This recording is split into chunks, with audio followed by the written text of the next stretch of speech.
Roger Williams University is hosting a crisis management seminar on May 3rd at their Providence campus. Crises, whether a natural disaster, cyber attack, or financial instability, can have severe repercussions if not handled properly. This is where crisis management plays a pivotal role. Join Roger Williams MBA students and expert speakers to learn how to prepare for the unexpected. The program is totally free and open to the public. You can register online at rwu.edu/events/crisis-management-symposium.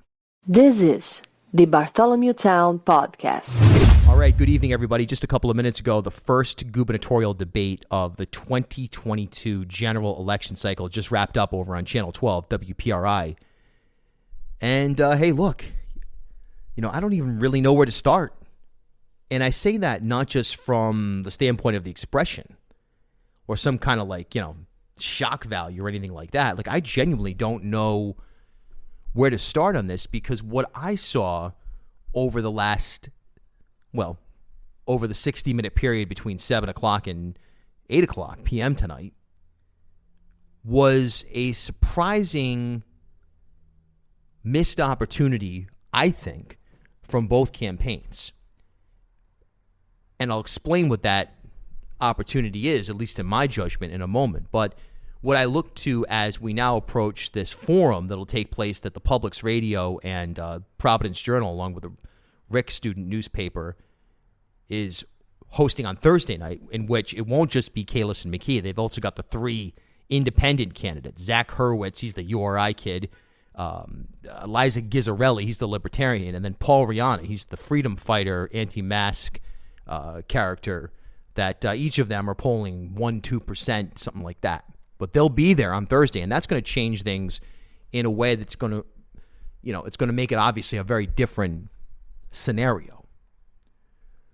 But in the Channel 10 debate that'll take place very close to Election Day, and the other debate that, I don't have any specific details on, but I can tell you we're expecting to be able to confirm quite soon. This is a chance to connect to each and every person with authenticity. When you look at the most recent polling data, surprisingly, some of the wedge issues, especially abortion, are not polling as the top issues in this state right now. The top issues, and look, that's not to dismiss the abortion stuff in any way, shape, or form. It is massively concerning, and it is something that we have, without question, got to keep our eye on the prize on. But there is a real concern about the stabilization of the day-to-day economic and general well-being of this country. And I didn't hear either one of the candidates tonight in a convincing and, like I said, authentic manner reach out to me and suggest, hey, look, I've got your back. It became a slugfest very quickly between two people running for governor that got into a point at one point got so diverged from any specific issue that it started to get into, college 101, 102 economic theories and, half-truths and falsehoods, whatever the case may be.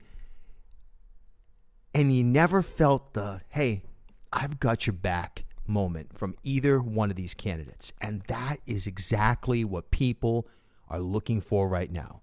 Not that they're going to independently or exclusively rely on government to secure their future. That's not what I'm saying either.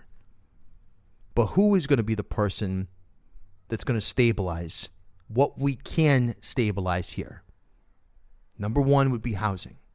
Now, I understand that the governor has a more realistic and I think to a certain extent already very effective plan that has been rolled out. But it only feels like it's helping the most vulnerable, at least in theory. And Ashley Kalis's plan is so ambitious that I don't know how it could possibly be executed. Got to build, 10,000 homes in a year. But for the average voter right now, and I hear this from you guys, whether it's here on the podcast, when you email me, bill@ripodcast.com, whether it's just out on the street, honestly, that's like the place where most of these conversations happen, whether it's in Providence or Newport, out in South County, Block Island, wherever the case may be, when we meet, when we talk, we just bump into each other. Or you come up to me and we have these conversations. Or on the talk radio, on WPRO, whether I'm hosting or producing Dan York. There is an element of real concern right now about what is going to happen in 5, 10, 15, 20 years as we move further and further into a point where oligarchy is starting to play itself out. And I'm talking about with short-term rentals. I'm talking about with other aspects of our runaway capitalism. In other words, the elements of our system that have been able to find enough loopholes. I'm not saying Enron, but Enron-esque type of maneuverings that have enriched enormously certain aspects of our humans in Rhode Island and left many of us behind. It's more than just an issue right now of food prices, gas prices, so on and so forth. It's just a calming voice. A calming voice. This is a serious moment right now, folks, that requires that kind of insight, requires specific understanding and command of policies and government and how the administrative operations of each and every aspect of the executive branch and, quite frankly, the legislative and judicial branch function. But more so, it's just that calming voice. It doesn't feel on the surface like right now is a moment of pandemonium or panic. But it is in many ways just under the surface. That's how Alan Fung, and I'm not saying Alan Fung stands out as a calming voice in the congressional race, but people are buying into anything right now that scratches the surface of the notion of just calming things down in terms of the splicing of the haves and the have-nots. And you can talk education, you can talk housing, you can talk any number of issues and find ways to weave those themes and do so in an authentic manner. But the authenticity of a calming voice who's going to be the leader that can guide us through this period as best as they can, understanding the limited powers, number one, of the governorship here in Rhode Island, and specifically, but in general, just as a public figure that can guide us through this period. And a listener that understands that, hey, people of a wide variety of incomes and backgrounds are nervous about what is happening for a lot of different reasons, but we're all looking for that stabilization. I hear from some of you guys out there, and it's, you're worried about your retirement. And look, the governor of Rhode Island is not going to have a whole lot to do with controlling the stock market or your portfolio. I hear from you guys, and you tell me, look, I can't find a place to live. I need a room in Providence. Do you know somewhere I can live? I can't afford anything that's advertised. It's completely out of control. The governor can do a little bit about that, that's for sure. But I think there's buy-in missing right now, I think there's buy-in missing. The buzz around this election cycle isn't what I thought it was going to be. I didn't expect there to be the type of detachment on a high level where a lot of people just don't believe in the process right now.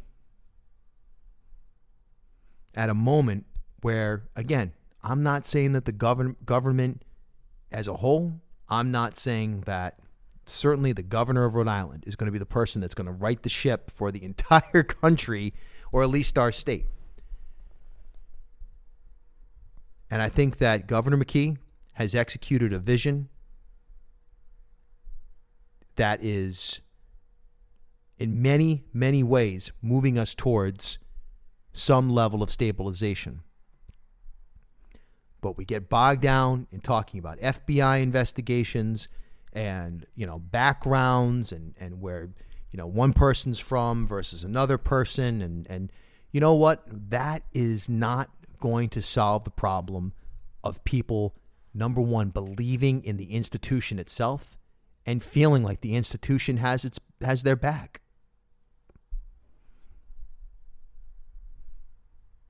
I want to see it. I want to hear it in the upcoming debates. Who has your back in general? Who's the calming voice in a moment of a lot of uncertainty? Now, you guys probably know where I stand on issues. But a lot of people don't know where they stand on issues. And some of those people are going to vote. The latest poll, McKee has a 10-point lead over Kalis. But debates are a place where that lead can grow or it can be lost.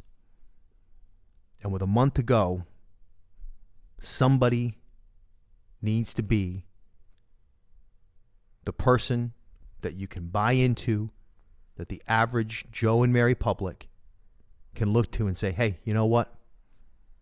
I trust their vision. Never mind anything else. I trust their vision for the state of Rhode Island and where we're going. I think that opportunity was missed tonight by both campaigns to try to assert that. Now, again, the governor's on the defensive. He's up against Ashley Kalis. I think to a certain extent, he's a little bit up against the format as well. I think Tim and Ted did a good job. But let's be honest about it. There are also people who have been on the front lines of the ILO investigation and the Anthony Silva investigation. It's not exactly friendly territory for Governor McKee. Again, I think they did a good job of maintaining neutrality and delivering a debate performance tonight. I think they should call him Governor McKee, not Mr. McKee. But I don't know, maybe I'm missing something. Now, they're going to go and debate again on Thursday. And they're going to have Paul Rihanna and Zach, whatever his name is, and Eliza Gizzarelli in the thick of it. And hey, look, you never know. I don't want to be rude either. So, third party, fringe candidates can bring a lot to the table. They can. But I don't expect that to be the place where anybody comes out as the voice of reason for the future of Rhode Island. That's something that Kalis and McKee each just want to get in and out of without losing any ground. But when they debate with me, hopefully, we get that scheduled soon, and when they debate with Valicente over on Channel 10, I don't want to waste time on nonsense. Who's got the vision? Who's going to execute it? And who's going to be the person that you believe in? We're at that kind of moment. It's not as dramatic as 9/11 or horrific as 9/11 or horrific as the great, the 2008 financial collapse or COVID-19. But you add everything up right now, it's a serious moment. Who's going to take the reins? Who's going to navigate the ship? And I'm not talking about people who have the understanding of what's going to happen here in terms of left-right political ideology. These debates you're not going to suddenly switch because, hey, I heard something that Kayla said, and typically I describe myself as a liberal, but I like Kalis's approach on X, Y, and Z, so I'm going to flip to Republican. Maybe 7 people will do that, and vice versa. I'm talking about the rest of the audience, the rest of the state that doesn't follow politics, that may not even understand their ideological spectrum positioning. They're looking for a leader. All right, I'm going to be back later this week. It is release week for me on the music side. I've got a new album coming out, a record release show coming up on Friday night. I'll have a podcast that I'm going to do kind of talking about the album.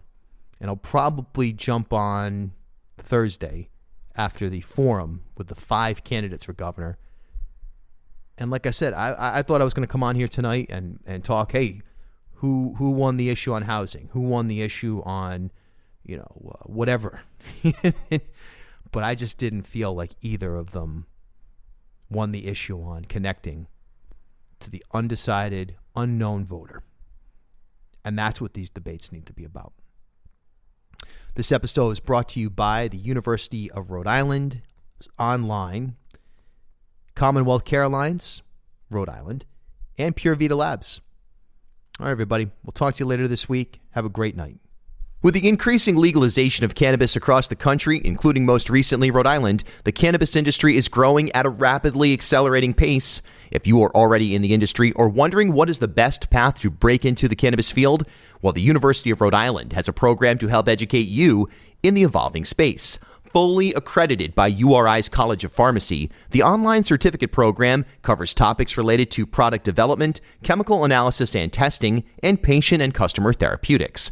The next application deadline for the spring 2023 session is November 29th, and courses start January 10th. Join them at 2 upcoming info sessions and learn more at uri.edu/online/cannabis or give them a call at 401-874-5280.